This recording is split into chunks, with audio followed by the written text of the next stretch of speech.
Welcome to lesson 1 of Pharmacology Made Simple. In this lesson, we're going to lay down the foundation for everything else we're going to learn in this course. But before we get into the specific drugs or how the substances affect the brain and the body, it's going to be important that we understand what pharmacology actually means in the context of addiction counseling. Because a lot of counselors feel intimidated by this topic because it sounds very medical and it's very complex. But I want to reassure you right away that you don't need to become a doctor or a pharmacist to use pharmacology effectively in your work. What you do need is a practical understanding of how substances are affecting your clients so that you can recognize the risk and provide education. And we also need to make appropriate referrals when needed. So throughout this lesson, we're going to keep things grounded in real world counseling scenarios. Think about the clients that you've worked with or you may work with in the future. Think about the times you've heard statements like, oh, it's just weed, or it's prescribed, so it's fine, or I only drink on the weekends. Those statements are rooted in misunderstandings about how substances work. And so by the end of this lesson, you're going to start to see those statements differently. You're going to begin to understand the gap between what clients believe and what's actually happening in their bodies. So this lesson's not about memorizing complicated terminology. It's about building a framework that you can apply immediately in your sessions. And you're also going to notice that this course is designed to be a little bit interactive, even though we're not in an in-person setting. So there's going to be times where you're asked to pause and reflect and write something down. And I strongly encourage you to actually do these activities instead of skipping through them, because that's where the real learning is happening.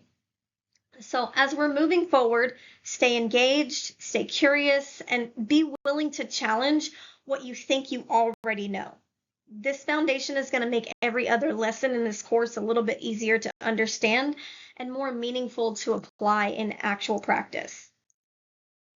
So before we dive into the content, I want to take a few minutes to introduce myself so you know who you're learning from and the perspective that I bring to this course. So my name is Desiree Cochran Norfolk, and I'm a master's level addiction counselor with multiple credentials, including I'm a certified clinical supervisor. I'm a certified addiction counselor level 2. I'm a certified master addiction counselor. I'm also a certified anger management specialist. I'm also certified as a family violence intervention program facilitator, and I'm also certified as a substance abuse professional through NADAC. So I currently operate Georgia Reentry Center, where I provide substance abuse evaluations, treatment services, and anger management, and I work extensively with court-involved populations. And a large part of my work is really just involves like conducting assessments and making clinical recommendations. And these are directly impacting people's lives, including their legal outcomes. Where's their treatment being placed? Certain supervision requirements for new clinicians entering the field. And because of that, I had to develop a very practical understanding of pharmacology, not just from a textbook perspective, but what I actually see in the field every day. So in my work, I regularly encounter clients who are using multiple substances who maybe don't fully understand what they're putting into their bodies, or who often minimize or misunderstand the risks that are associated with their use. And I also work closely with probation officers, courts, and other professionals, and that means that I need to be able to clearly explain my clinical impressions and back them up with accurate information. And over time, what I realized was that a lot of counselors feel underprepared when it comes to pharmacology, even though it plays a major role in assessment and treating. That's one of the main reasons that I created this course. I want to break down pharmacology into something that's practical and understandable and directly applicable to your day-to-day work as a counselor. So you're going to notice that throughout this training, I'm going to heavily focus on real-world application. And I'm going to walk you through and talk to you the same way that I would talk to a counselor that I'm supervising or training in my own program. That means we're going to look at how this information shows up in actual client interactions, not just theory. I also want to encourage you to stay engaged and really think through the reflection questions and activities. This is not just a passive course where you're going to listen and move on. The more that you interact with the material, the more confident that you're going to feel using it in your practice.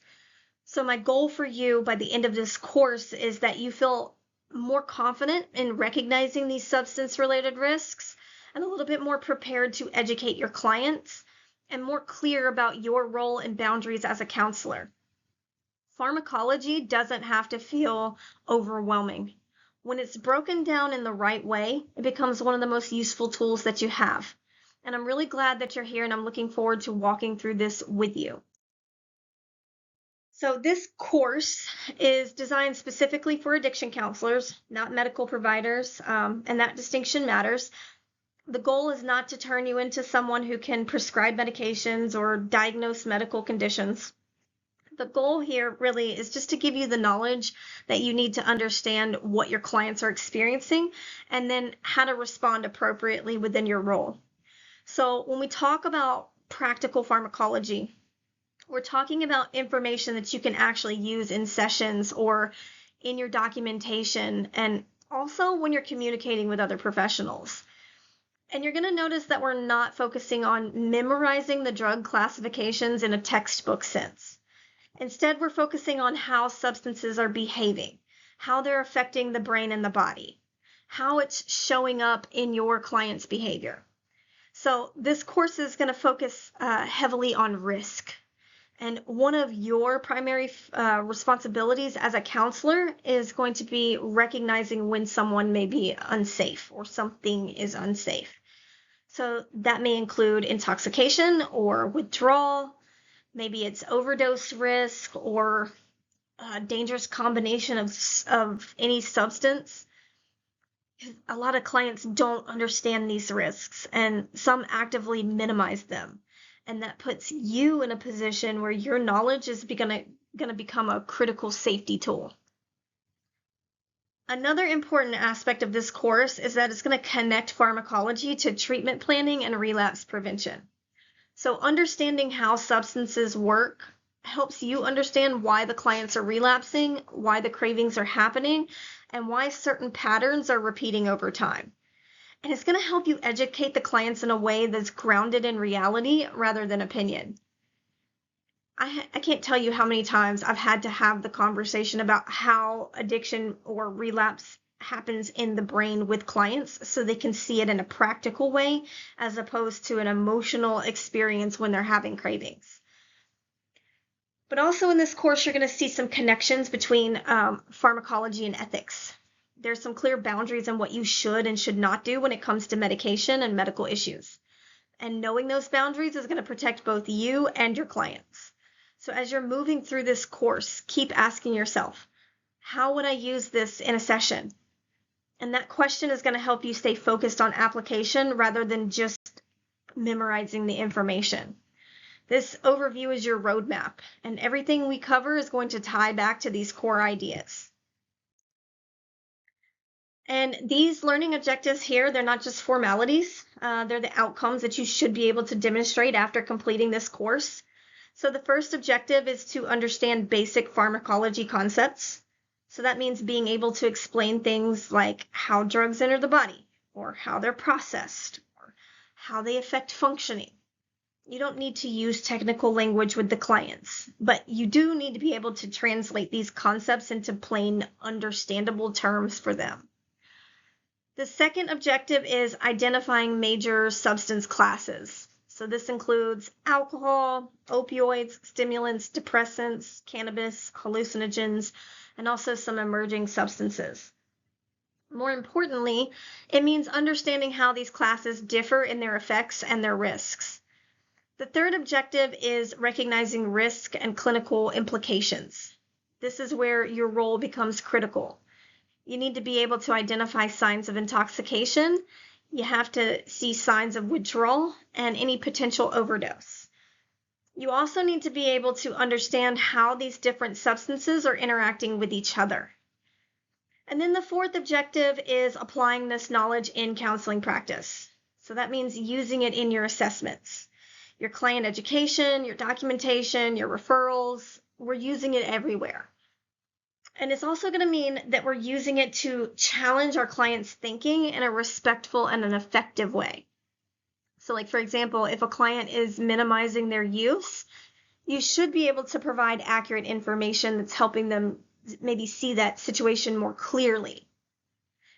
Another piece that's important here is consistency. You should be able to apply this knowledge across different clients and different situations, not just in isolated cases. These objectives are really designed to build your confidence as well as your competence. Pharmacology feels overwhelming at first, but when you focus on these goals, it becomes a little bit more manageable. So as you're going through each lesson, come back to these objectives and check your understanding. Ask yourself if you can explain these concepts to someone else. And that's one of the best ways to measure your learning. And by the end of this course, you should feel more prepared and more informed and more confident in handling substance-related issues in your own work. So let's jump in here. Understanding pharmacology is not just an option in addiction counseling. It is directly tied to the client's safety. And when you understand how substances affect the body and the brain, you're better equipped to recognize when a client may be at risk. So this includes situations where a client may be intoxicated during a session, or experiencing withdrawal, or maybe they're at risk for overdose. These are not rare scenarios. They are extremely common in this field. And pharmacology also affects behavior and decision making. Many of the behaviors that you see in clients are, also affects or influenced by the substances that they're using. So maybe, for example, impulsivity or aggression, or maybe even emotional instability, those may be directly connected to substance effects rather than the person's personality traits. And without that understanding, it's really easy to misinterpret what's happening. They could be diagnosed with something completely different. And so pharmacology is going to influence the treatment outcomes. If a client's using substances that's interfering with their ability to think clearly or regulate their emotions, it's going to impact their ability to engage in treatment. And so that means that your interventions are going to need to take those factors into account. Another critical area is assessment. When you understand pharmacology, you can ask better questions and interpret answers more accurately. And we can also identify inconsistencies. We can start to recognize patterns, and we can gather a little bit more meaningful information. And that leads to more effective treatment planning. And it also helps you communicate more effectively with other professionals like medical providers or probation officers. You're able to speak with confidence and clarity about what you're observing. So in many ways, pharmacology is acting as a lens that helps you to see the client a little bit more clearly. And it's also helping you connect the dots between the substance use and the behavior. We're going to avoid assumptions here and focus on the evidence-based understanding. And that ultimately leads to better care for your clients and better outcomes overall. So at this point, I just want you to pause and reflect before moving forward. I want you to think about a past or a current client that you've worked with. It could be somebody who used alcohol, opioids, stimulants, or any other substance. It doesn't matter. Try to recall what substances were involved and how the client described their use. Then I want you to consider what risks may have been present that you did not fully understand or recognize at the time. This is not about judging yourself or your past decisions. It's about identifying opportunities for growth. A lot of counselors realize after learning more about pharmacology that there were warning signs that they didn't pick up on. And I'm one of those counselors. So, for example, maybe a client reported drinking daily. They may have been at risk for withdrawal, but that risk wasn't fully explored. Or a client was using multiple substances. Maybe they were at risk for a dangerous interaction that wasn't discussed. And these are common experiences, and they're highlighting why this knowledge is so important. So we want to take a moment and just I want you to write down your own thoughts about this. What would you do differently now with the knowledge that you're gaining? How might you ask different questions or provide different education? Reflection is a really powerful learning tool, especially when it's tied to real experiences. And this exercise is meant to help you connect the material to your actual work. So just take a moment to pause the video and ponder on those questions as you're continuing through the course. Keep building on this reflection because you're likely going to think of additional examples as you're learning more. And that's a sign that you're integrating the information. And when you're ready, unpause and we'll begin discussing your role as a counselor in more detail. So now that we've grounded ourselves in why this topic matters, let's clearly define what pharmacology actually is. Pharmacology is the study of how substances interact with the body. So that's going to include how the drugs are entering the body, how they're moving through it, how they're affecting the different systems, how the body eventually is going to eliminate them. So when we use the word drug in this course, we're not just talking about illegal substances. We're also talking about the alcohol, prescription medications, over-the-counter medications, even substances sold in places like gas stations or online. That distinction is really important because a lot of clients don't consider certain substances to be drugs if they're legal or prescribed. So as counselors, we have to think beyond the legality and focus on the impact. Pharmacology is not just about memorizing drug names or categories. It's about understanding patterns and effects. So, for example, instead of just knowing that alcohol is a depressant, you need to understand how it slows down the central nervous system and what that looks like in a client's behavior. You need to understand why someone might feel relaxed at first and then impaired later. You also need to understand how the repeated use is going to change the body over time. Another key point is that pharmacology helps us understand variability, because not every client's going to respond to substances the same way. So there's going to be factors like body composition or tolerance or even mental health, maybe other substances being used at the same time. They're all going to play a role. And that's why pharmacology becomes such a powerful tool in counseling, because it's going to help you move from guessing to understanding. And it's going to help you to connect what a client's reporting with what's likely happening physiologically. And it's going to help you anticipate the risk before they become emergencies. So as we're moving forward, just keep reminding yourself that it's not about becoming an expert in chemistry. It's about becoming more effective in your role as a counselor. And when you're understanding how the substances are affecting the body, then you can ask better questions.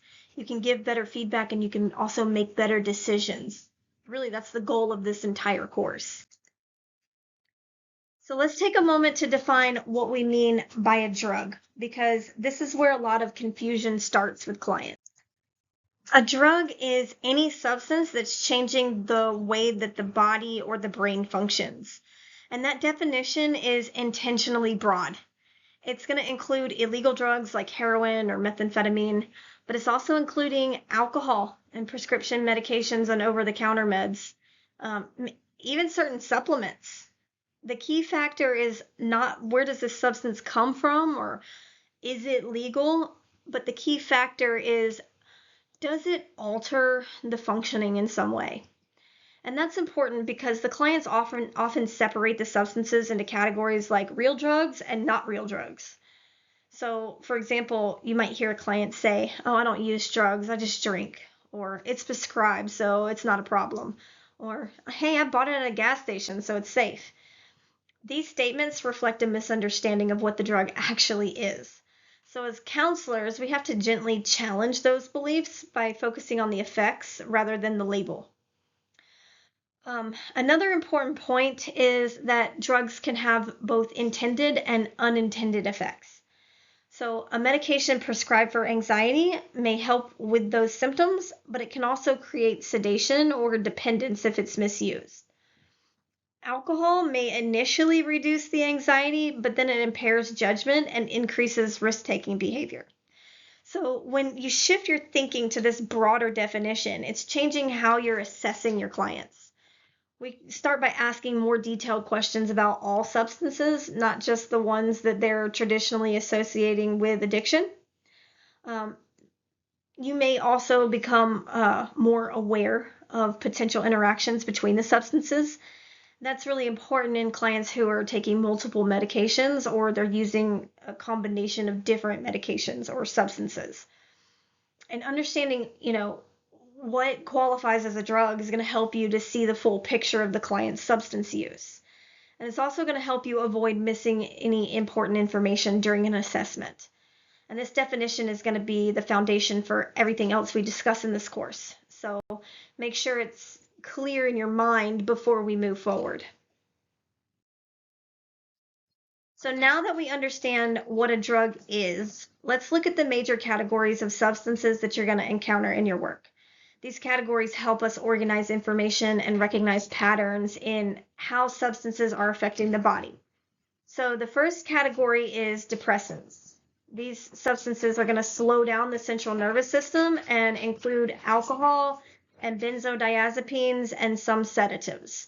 So the next category is stimulants. This is going to increase activity in the central nervous system, things like cocaine and methamphetamines. The third category is opioids. These are primarily used for pain relief, but they do have a high potential for misuse and overdose. And this category is going to include substances like heroin, oxycodone, and fentanyl.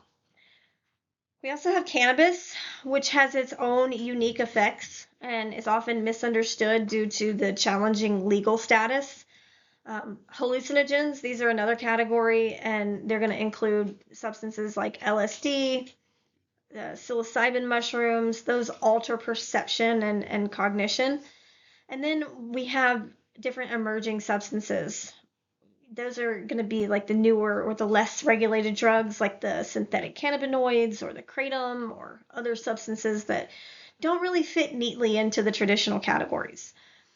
And these categories are helpful, but it's important to remember that, some substances have overlapping effects. So like kratom, that can be a stimulant, but at low doses, but at higher doses, it becomes more of an opioid. So understanding these categories is going to help you quickly identify potential risks and patterns in a client's use. And it helps you communicate a little bit more clearly with other professionals. But don't get too focused on memorizing the categories at the expense of just understanding the effects. The categories are just simply a starting point. What really matters is how the substance affects the client. So as we're moving through the course, you're going to go much deeper into each one of these categories. But for now, just focus on becoming familiar with the general groups and what they're representing. It's going to make it easier to build on this knowledge in the later sessions. So to understand how drugs work, we need to talk about the central nervous system, or what we call the CNS. The CNS includes the brain and the spinal cord, and it's responsible for controlling virtually everything in the body. That's our thoughts, our emotions, our movement, our behavior. And most substances that are misused have a direct effect on that central nervous system. That's why we see changes in mood and perception and behavior changes when somebody is using drugs or alcohol. So when the substance enters the body, it's interacting with the brain in ways that can either increase or decrease the activity. So, for example, depressants are going to slow down the brain activity. So depressed doesn't mean, oh, I'm sad. Depressed means reduce. So if we can remember that, depressants are going to slow down the brain activity. That causes the relaxation, the sedation, or the impaired coordination. Stimulants, on the other hand, are increasing the brain activity. So think about if I'm stimulated, I'm going to be increasing in brain activity. It's going to lead to an increased energy or alertness or agitation. And these effects are not random. They're the result of specific interactions between the substance and the brain's chemistry. So understanding the central nervous system helps you to interpret what you're seeing in the clients. If a client appears slowed down, slurred in speech, or unsteady, that may indicate a depressant effect. If a client is restless or talkative, they're unable to sit still, that may indicate a stimulant effect. And these observations are really important because they're helping us as clinicians to identify what a client may be using, even if they're not fully disclosing it. Because the CNS is where tolerance and dependence develop over time. And that repeated exposure to substances changes how the brain functions, which is why clients often need more of a substance to achieve the same effect. So as a counselor, you're not diagnosing neurological conditions. You're observing behavior that's influenced by the brain. And the more you understand the CNS, the better you can interpret those observations. And this knowledge is going to help you explain things to clients in a way that makes sense. So instead of saying, oh, you have a problem, you can just really explain how the substances are affecting their brain and their behavior. And that approach is really more effective and less confrontational. Understanding the CNS is a key piece of the pharmacology puzzle, and we're going to continue to build on this as we're moving forward. And one of the most important shifts that we can make as a counselor is understanding the relationship between the brain and behavior. Because substance use isn't just about poor choices, or it's not a willpower problem. It's involving real changes in brain functioning that are influencing the client's behavior. So like when a client is using a substance, it's going to alter the way that their brain is processing information. It's going to regulate emotions, and it's their decision-making process is messed with. And over time, those changes become a little bit more pronounced. And so it makes it harder for the client to stop using, even when they want to. It doesn't mean that clients have no responsibility for their behavior. It just means that their behavior is influenced by factors that go beyond just the simple decision making. So, for example, here, maybe a client might continue to use despite negative consequences because their brain has adapted to the presence of the substance. So they experience intense cravings, or they feel physically uncomfortable when they try to stop. And these experiences are rooted in brain changes. It's not just their mindset. And understanding that connection is going to help you approach clients with more empathy and less judgment. And it's going to help you to avoid oversimplifying the complex situations. And at the same time, it's allowing you to hold the clients accountable in a realistic way. You're acknowledging the challenges that they're facing, but you're still encouraging change. And that balance is critical in effective counseling. Another important point is that behavior gives you clues about what's happening in the brain. So if a client is impulsive, or maybe they're emotionally reactive, or maybe they're struggling to focus, those behaviors are linked to substance effects. So recognizing those patterns is going to help you tailor your interventions. It's going to help you explain things to client in a way that's validating what their experience is, while still addressing that need for change. And that perspective is going to be important as we're moving into more detailed discussions about the specific substances. So at this point, I want you to pause and apply what we just discussed. Think about the difference between behavior that's purely situational and a behavior that may be influenced by substance use. And I want you to write down 3 examples of behaviors that you observed in clients that could be linked to substance effects. So for example, maybe you think of a client who's usually or unusually irritable, or maybe they're unusually impulsive, or maybe they're withdrawn. Then I want you to ask yourself whether those behaviors could be influenced by substances rather than just the person's personality or their circumstances.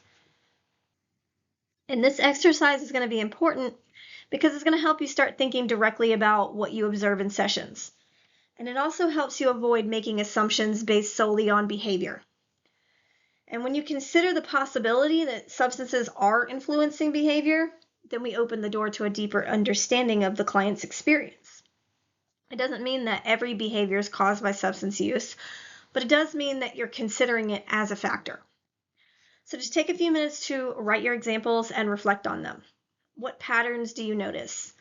How might your understanding of these behaviors change with the knowledge that you're gaining? And when you're ready, continue in the video.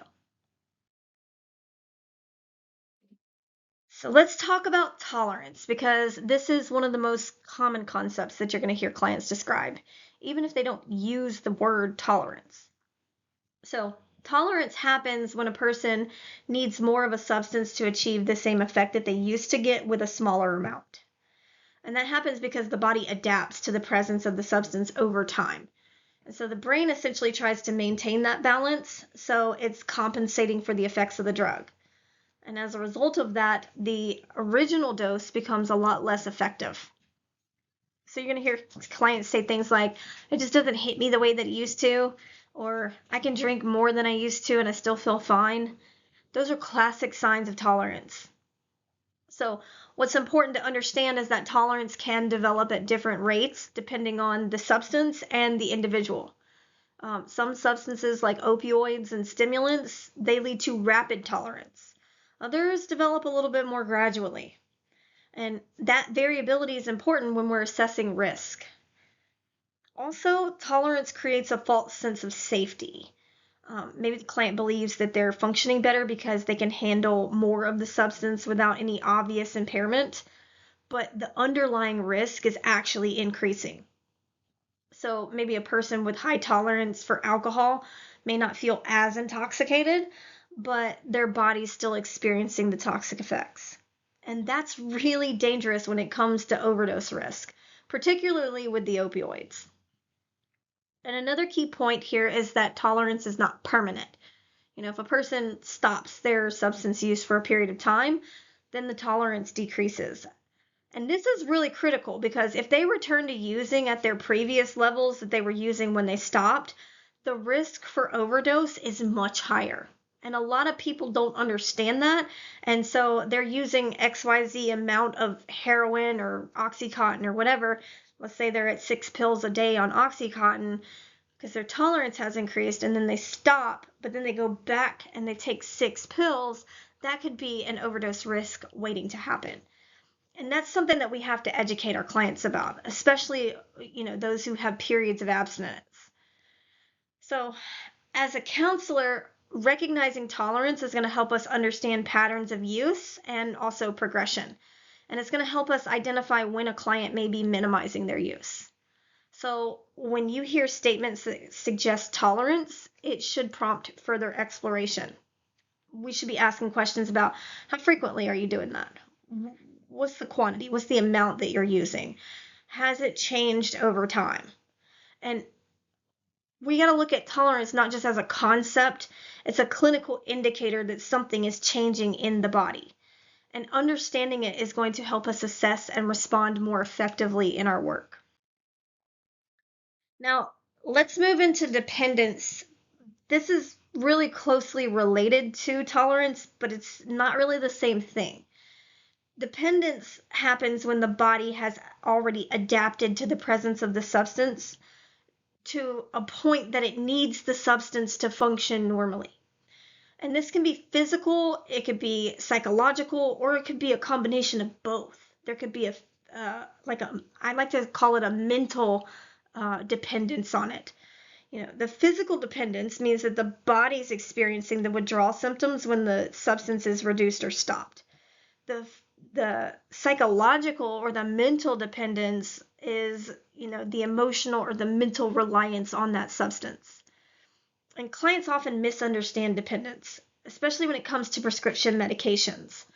So somebody's taking a prescribed medication, they may develop the physical dependence without necessarily misusing the medication. That happened to me. I was prescribed an opioid for 2 weeks, but then I had another surgery, and then I had another 2 weeks of opioid use. And over a month, you can become physically dependent upon it. I wasn't mentally dependent upon the medication, but when I tried to stop the use, I started going through withdrawal symptoms. In the context of substance use disorders, dependence often develops alongside the problematic use, And that's where it becomes clinically significant. Now, withdrawal is one of the clearest indicators of the physical dependence. So when a client reports symptoms like maybe they're shaking or sweating or they're having anxiety or nausea, maybe they're irritable, whatever, if those things are happening when they stop using, that suggests that the body has become dependent on the substance. And those symptoms vary so widely depending on what substance was involved. And people tend to think that withdrawal symptoms are all like withdrawal from alcohol, and that's just not true. Some withdrawal symptoms are uncomfortable, others can be life-threatening. It's also going to be important to recognize here that dependence can influence a person's behavior. So a client who's dependent on a substance may prioritize going to get it and using the substance over any of their other responsibilities. And this is not just a matter of like, oh, they have poor decision-making skills. It's driven by the body's need to maintain equilibrium. And understanding that's going to help you approach clients with both empathy and accountability. So as a counselor, our role is not to diagnose the medical dependence, but we do need to recognize the signs, and we do need to understand the implications. Dependence is often requiring medical support, especially during that withdrawal phase. And that's where your role in referral is going to become critical, because you're going to need to educate the clients about what dependence means and how it's developing, because a lot of clients don't realize that their symptoms are related to the withdrawal. And when we understand dependence, we can better assess the severity of the client's substance use and identify when additional support is needed. And we're going to continue this concept throughout the course, so make sure you feel comfortable recognizing it in real-world scenarios. So withdrawal is one of the most critical concepts for you to understand as a counselor, because it's directly tied to the client's safety. Withdrawal is going to refer to the symptoms that happen when a person reduces or stops using a substance that the body has become dependent on. And these symptoms can range from mild discomfort to severe or life-threatening conditions. And the severity and the type of the withdrawal is going to depend on what they were using, how much were they using, and what's their overall health to begin with. So like maybe, alcohol and benzodiazepine withdrawal can be particularly dangerous, and that may require medical supervision, because they're going to have symptoms like seizures, hallucinations, DTs, which are delirium tremens, like the shaking and the sweating. Then on the other hand, opioid withdrawal, while it's extremely uncomfortable, is typically not life-threatening in the same way. But it still requires careful management, to avoid relapse during the withdrawal period.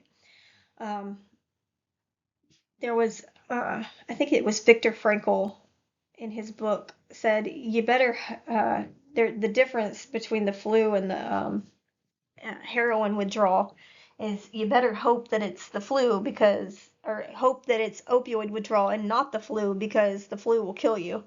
The opioid withdrawal won't kill you. And clients get that messed up because they seem to think that the opioid withdrawal is going to kill them because they feel like death turned, warmed over, but it's not going to kill them. It's the overdose that kills them. So stimulant withdrawal, this is going to involve fatigue, depression, sleep disturbances, and one of the challenges with withdrawal is that clients don't recognize what they're experiencing.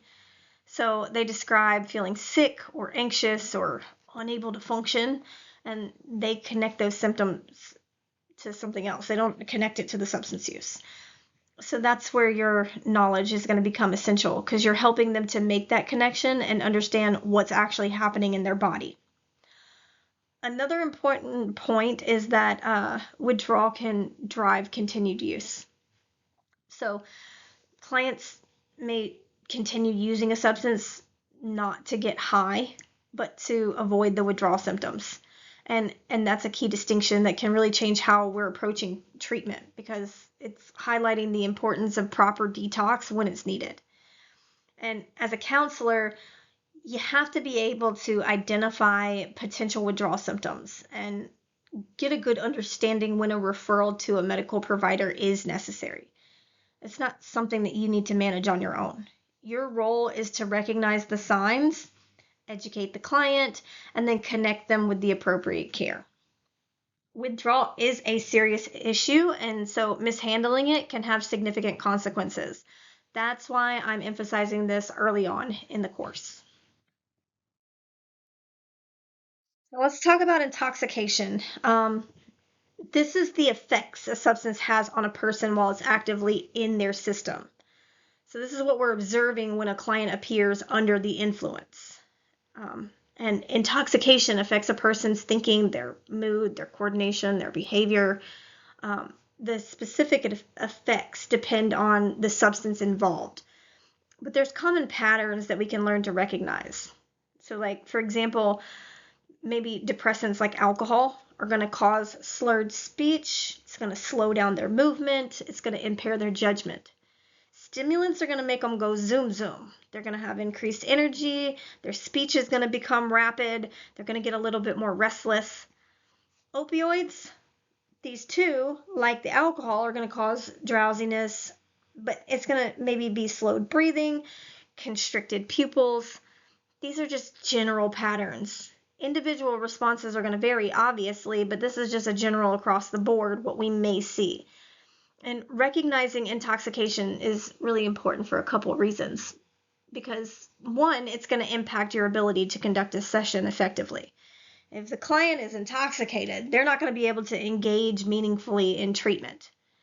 And then two, it may indicate a higher level of risk, especially if the client is using heavily or they're combining substances. And then three, it's raising the ethical and safety considerations, including whether the client is safe to leave the session. Like, you can't get in the car and drive. There's been times where at the office we've had to say, you can leave, but if I see that car leave that's sitting in the parking lot, I'm calling the police. So they make arrangements to get an Uber at that point. Call somebody to pick them up. So it's important to document your observations accurately. So instead of making assumptions, focus on observable behaviors. So for example, maybe you document that the client had slurred speech, or they appeared unsteady, or maybe they had difficulty focusing. And those observations support your clinical decisions and your communication with other professionals. You could even say, I noticed the smell of alcohol, or the smell of marijuana, or the client had bloodshot eyes or bags under their eyes. As a counselor, you're not responsible for diagnosing the intoxication, but you are responsible for recognizing, when it might be present and responding appropriately. So maybe that means just rescheduling the session, or addressing safety concerns. Or maybe you need to make a referral to a higher level of care, detox center.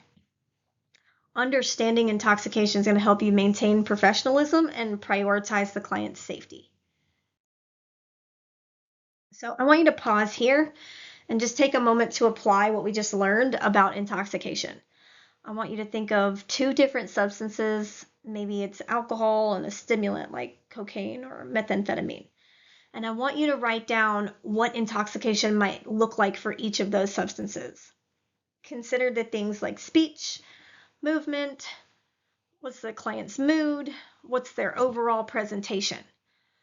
This is helping you build your ability to differentiate between the substances based on observable behaviors. And that's a very valuable skill in real-world counseling, especially when the clients aren't fully transparent about what they're using. It's going to help you avoid making assumptions based on limited information. So as you're writing out your examples, I want you to think about how these differences are going to impact your approach in a session. Would you proceed with the session? Would you address the intoxication directly? Would you have safety concerns? These are all the different types of decisions that you're going to have to make in practice. So just take a few moments to complete this activity before moving forward. You can pause the video here. This isn't just about recalling information, it's about applying it. And so the more that we're practicing this skill, the more confident we're going to become in recognizing and responding to intoxication in our work. Now let's talk about overdose for a second.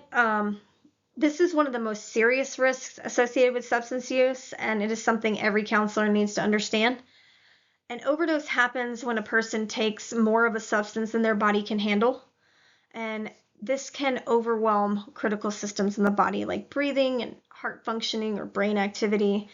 In some cases, overdose can be fatal. And one of the most important factors in overdose risk is the combination of substances. And when substances are used together, their effects can compound in dangerous ways. So, for example, combining an opioid with a depressant like alcohol or benzodiazepines is significantly increasing the risk of respiratory depression. So that means that the person's breathing is slowed down or even stops altogether. Another important factor is tolerance here. Just like we just discussed, tolerance is increasing the amount that the person is using. But if tolerance decreases and the person returns to the previous levels of use, the risk of overdoses is going to increase dramatically. And that's really common after periods of abstinence, like incarceration, or the person's been through treatment, they get out and they relapse. And the clients often underestimate overdose risk, especially if they've used the substance for a long time without anything happening. They believe that they know what their limit is, and those limits are changing. So as a counselor, we have to be able to recognize the risk factors and educate our clients accordingly. We know that overdose isn't just a medical issue. It's a counseling issue too, because it's tied to the behavior and the decision making and the client's awareness of what's going on. And so your role is going to include helping the client understand what those risks are and encourage the safer behaviors. So maybe we discuss harm reduction strategies when it's appropriate. When we understand the overdose basics, it's going to prepare us for more detailed discussions in the later lessons and also with our clients. And it's going to reinforce the importance of pharmacology in your work. This is not just abstract information that I've thrown in here. This is real life implications for the clients that you serve. I have experienced several of my clients relapse and overdose when they went back out. Let's discuss polysubstance use here. This is using more than one substance, either at the same time or within a similar time frame. And this is really common in our clients, even though they underreport it. A lot of clients focus on their primary substance of choice, and then they minimize or omit the other substances that they're using. Like, oh, I just did that once, or oh, I just did it a couple of times. And that polysubstance use increases risk in a couple of ways. First, it's going to lead to unpredictable effects because different substances interact with each other. Also, it's going to increase the likelihood of overdose, especially when the substances have similar effects in the body. So 2 depressants, 2 wrongs don't make a right. It actually creates an overdose. And then lastly, it's going to complicate the withdrawal and treatment. Our clients don't really understand the risk of combining those substances. I have clients frequently tell me, oh yeah, I drank alcohol and I took Xanax. My next question out of my mouth is, do you have a death wish? Somebody may drink alcohol while they're taking prescription medications and they don't realize the potential for the dangerous interaction. Others, maybe they're using stimulants or depressants and together in an attempt to balance out effects. Like they got too high off the cocaine, so they smoked a little weed or drank alcohol to bring themselves down, and they don't realize that places an additional strain on the body. So as a counselor, we need to assess for the polysubstance use. So that means asking the detailed questions about all the substances, not just the primary one. And it means listening for the clues in what the client is saying. So maybe the client who reports using one substance but describes symptoms that suggest another, maybe using multiple substances. Now, polysubstance use is going to require a little bit more comprehensive approach to the treatment because we can't address one substance in isolation if others are involved. So understanding this concept is going to help you provide more effective care and reduce the risk for your clients. So let's bring this back to your role as a counselor, because everything that we've discussed needs to connect to what you're actually doing in practice. So your role includes assessing and observing. And that means gathering information about the substance use, but also paying attention to how the clients present in session. We're looking for patterns. We're looking for inconsistencies. We're looking for potential risks. And another key part of your role is educating the client. A lot of clients don't have accurate information about substances, so they rely on what they've heard from their peers. What have they learned from the internet or their own personal experiences? So I've had clients consistently tell me, oh, I've never seen anybody get paranoid or have hallucinations off marijuana. And I was like, well, in your circle, maybe not, but it is an actual thing that happens. So our job is to provide clear, factual information in a way that's understandable and non-judgmental. And you're also responsible for identifying risk.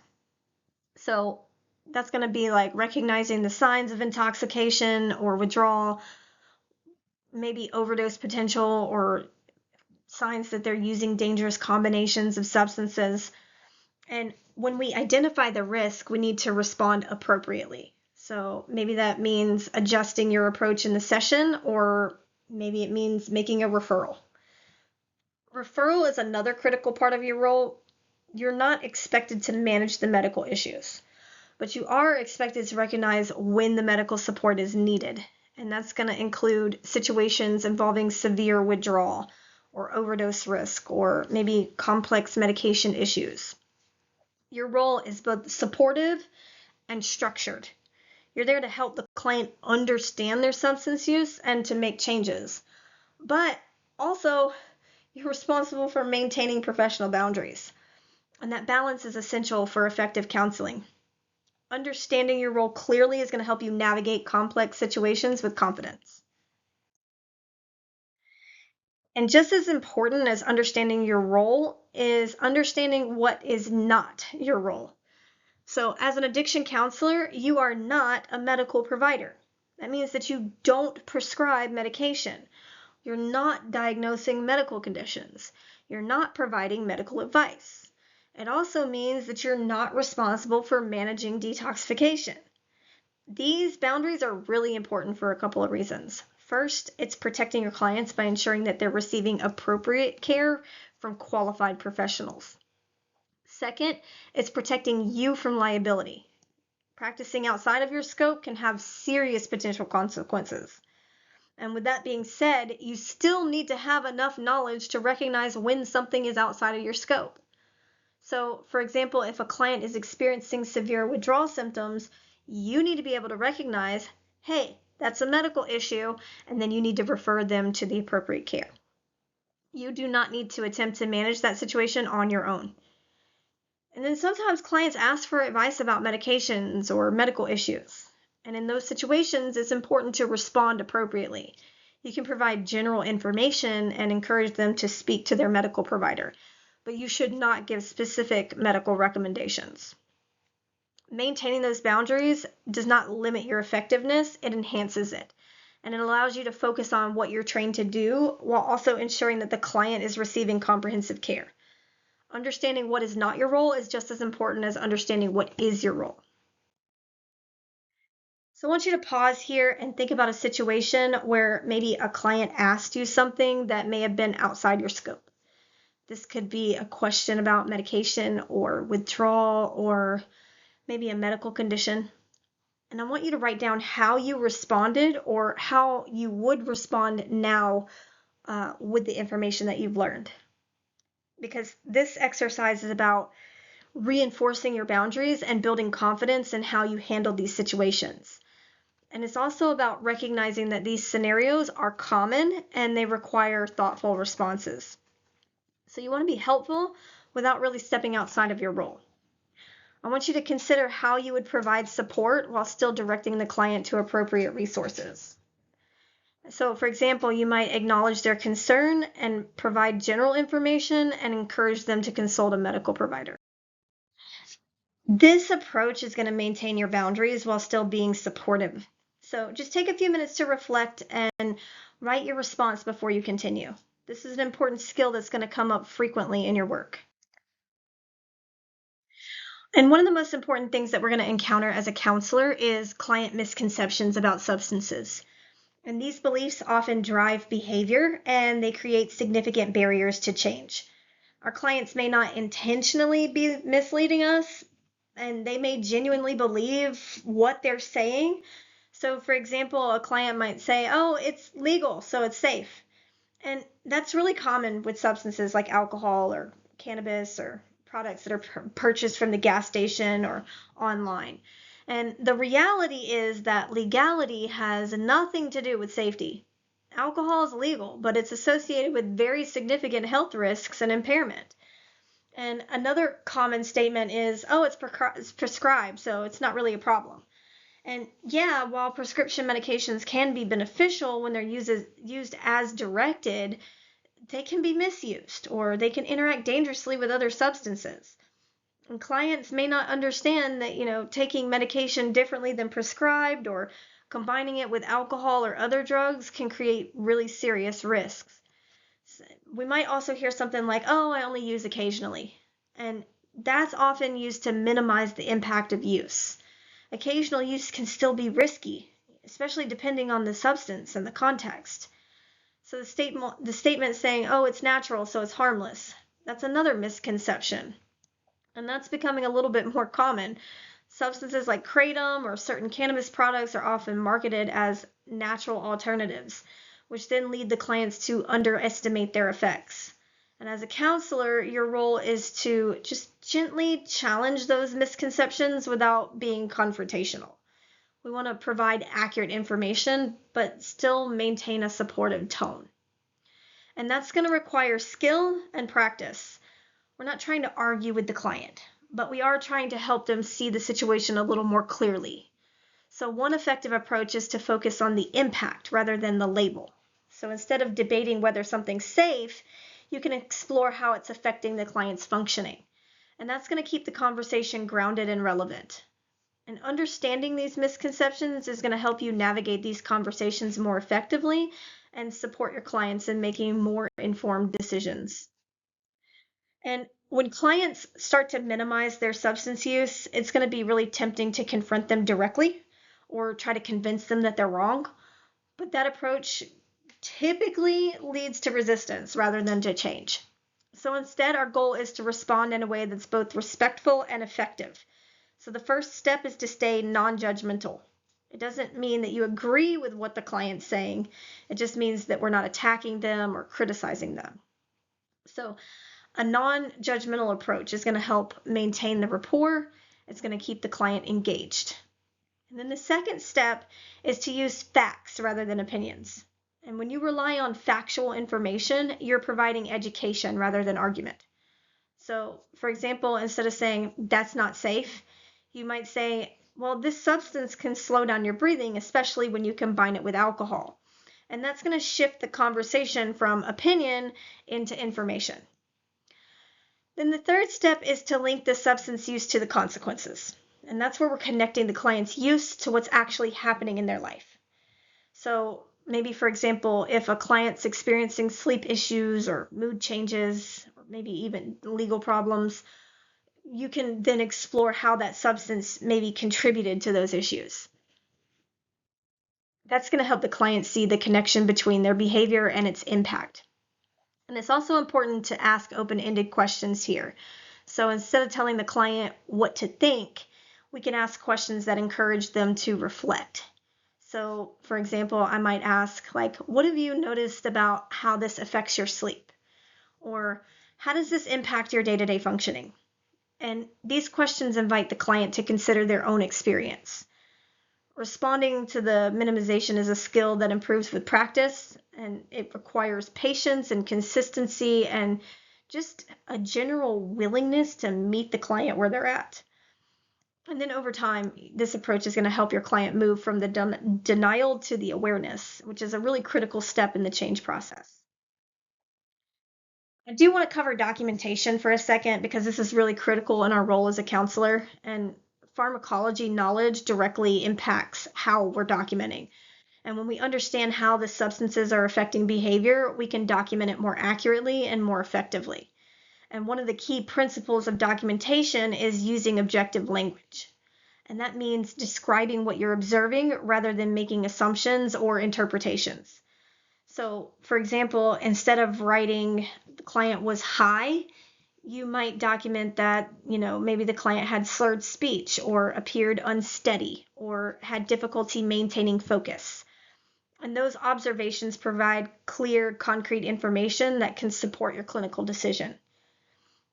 Another important aspect here is documenting substance-related observations. This includes not only what the client's reporting, but also what you're observing in terms of behavior and presentation. Documentation is also going to support communication with other professionals. So whether you're working with probation officers or medical providers, other counselors, DFACS workers, whatever, your documentation provides a record of what's happening with the client. So accurate documentation is going to help ensure continuity of care and support appropriate decision making. And it's also going to be important to document any education that you're providing to the client. So, for example, if you discuss overdose risk or the effects of a particular substance, that should be included in your notes. That's going to show that you're addressing important issues and providing relevant information. Good documentation is not just about compliance, it's about quality care. It's going to help you track progress and identify patterns and support your interventions. And it's also going to protect you professionally by providing a clear record of your work. So as you're continuing through this course, I want you to think about how the information that you're learning can be reflected in your documentation. That's going to help you to integrate the pharmacology into your practice in a meaningful way. Now, let's bring everything together, and we're going to look at how this information applies to your day-to-day work. So pharmacology is not just something that exists in isolation, it's integrated into every part of our role as a counselor. In assessment, it's going to help us to ask better questions and interpret the responses more accurately. We're not just collecting the information, we're analyzing it in the context of how does the substance affect the body and how is it affecting the client's behavior. In client education, the pharmacology is going to allow you to provide accurate, meaningful information. So instead of just giving general advice, you can explain how specific substances are impacting the client. And that makes your interventions more effective because they're grounded in reality. In treatment planning, we're understanding pharmacology. It's going to help us identify appropriate goals and interventions. So, for example, a client who's experiencing withdrawal may need a different approach than somebody who's not physically dependent. And risk management is another critical area. Our ability to recognize signs of intoxication or withdrawal and overdose or an overdose risk can have a really direct impact on the client's safety. So we need to know when to adjust our approach and when to seek additional support. And we also need to know when to refer out. Referrals are a key part of your role, especially when there's medical issues involved. And understanding that pharmacology is going to help you recognize when a situation is beyond your scope and it maybe requires some additional expertise. And all of these areas, they're interconnected. The more that we're understanding the pharmacology, the more confident and effective that we're going to be in our work. This is not about adding more tasks to your role. It's about enhancing what you're already doing. And as you're moving forward in the course, I want you to continue to think about how each concept applies to those areas. That's going to help you integrate the information into your practice and improve your overall effectiveness as a counselor. So before we wrap up this lesson, let's just take a moment to check your understanding of the key concepts that we've covered. This isn't a test, but it's an opportunity for you to reflect on what you've learned and identify any areas that you may need more attention. So I want you to start by asking yourself, what is tolerance? Can you explain it in your own words without relying on the slide? Then I want you to consider dependence. How is it different from tolerance? And what are the key features that you should be looking for in clients? Think about withdrawal and why is it important? Can you identify why some types of withdrawal are more dangerous than others? Can you recognize when a client may need medical support? Those are critical questions that directly impact your ability to provide safe and effective care. And lastly, I want you to reflect on your role as a counselor. What are your responsibilities when it comes to pharmacology, and what are your boundaries? Just take a few minutes to write down your answers. This process is going to help reinforce your learning and ensure that you're just not passively absorbing information. If there are areas where you feel uncertain, make a note of them so that you can revisit them later. Learning is an ongoing process, and it's normal to need time to fully understand these new concepts. So this is just a knowledge check, but it's also a reminder that understanding pharmacology is not about memorization. It's about being able to apply the concepts in real-world situations. And as you're continuing through this course, I want you to keep building on this foundation. Every lesson is going to add new layers of understanding, and these core concepts are going to continue to be relevant. So as we're coming to an end of this lesson, I want you to just take a moment for a final reflection. Think about what you learned, how it applies to your work, what concepts stood out to you, what information challenged your previous understanding. These are important concepts or questions because they're helping you to process and retain what you've learned. And then I want you to consider how you're going to apply this information in your practice. What are you going to do differently in your assessments or your sessions or in your documentation? I want you to be specific here. The more concrete that your plan is, the more you're going to follow through on it. That's where the learning turns into action. And I also want you to take a moment to identify any questions that you still have, because pharmacology is this complex topic, and it's normal to have areas where you feel uncertain. And writing down your questions is going to help you stay engaged and curious as you move into the next lessons. And it's also going to give you a starting point for further learning. Reflection is a key part of professional growth, and it allows you to connect new information to your existing knowledge and experience. And it's going to help you identify areas for improvement and development. So take this time seriously and give yourself space to think and write. And when you're ready, move on to the next part of this video. You've built a really strong foundation here, and this is going to support you as we move into the detailed discussions about the specific substances. So now you've completed lesson 1, you built a strong foundation for the rest of this course. We started out by defining pharmacology and understanding why it matters in addiction counseling. We explored some key concepts like tolerance, dependence, withdrawal, and intoxication. And we also discussed your role as a counselor and the importance of staying within your scope of practice. So one of the most important takeaways from this lesson is the focus on impact rather than labels. It's not about whether a substance is legal or prescribed or natural. It's about how it's affecting the client's body and their behavior and their functioning. And that perspective is going to help you navigate complex situations and provide more effective care. Another key point is the importance of recognizing risk, whether it's intoxication, withdrawal, or overdose. Your ability to identify and respond to the risk is a critical part of your role. And that's going to require both knowledge and awareness, and it's going to continue to develop as you're moving through this course. And maybe you started already to explore how pharmacology connects to assessment, education, and documentation and referrals. These connections are what makes the information practical and relevant. So as we're moving into the next lessons, you're going to take a deeper look at the specific substances and how they're affecting the body and the brain. And I'm going to encourage you to review this lesson if needed and continue reflecting on how the information applies to your work, because this foundation is going to support everything else that we're learning in this course.